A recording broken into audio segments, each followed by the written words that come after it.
అండి గృహప్రవేశం అయితే 2:30 అంత టైంకి ఇంట్లోకి వచ్చేసాము. ఇంకా మొదటిగా వినాయకుడిని అయితే పూజ చేసాము. దాని తర్వాత హోమము, పాలు పొంగించడము, సత్యనారాయణ వ్రతం అవన్నీ కూడా చేసాము. సో మొదటగా ఏంటంటే ఇక్కడ పూజ అయితే చేసిన తర్వాత పిల్లలైతే నేను తీసుకుని రాలేదు. వాళ్ళు ఇంట్లోనే పడుకున్నారు. ఇంకా వాళ్ళు పడుకున్నారని మా ఆయన కూడా వాళ్ళు చూసుకుంటున్నారనమాట. ఇంకా టైం అయితే ఆ టైంకి సో 2:30 అంత అవుతుంది కదా అండి. ఇంకా పిల్లలకి ఊరికే వాళ్ళు చిరాకు పెడతారు కదా. సో వాళ్ళు తీసుకుని వచ్చిన ఏడుస్తారు. అందుకే ఇంకా వాళ్ళు చక్కగా పడుకుంటే మార్నింగ్కి కొంచెం ఫ్రెష్గా ఉంటారనమాట. అంటే కొంచెం చికాకు పెట్టకుండా కాస్త నార్మల్గా ఉంటారు. ఇంకా మంచి నిద్ర ఉంటేనే కదా పిల్లలు యాక్టివ్గా ఉంటారు.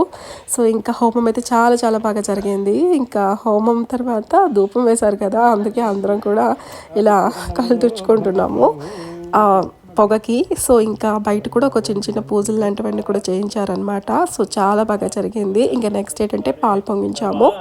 సో అది నెక్స్ట్ మినీ వ్లాగ్లో అయితే షేర్ చేస్తాను. మన ఛానల్ ఎవరైనా కొత్తగా చూస్తే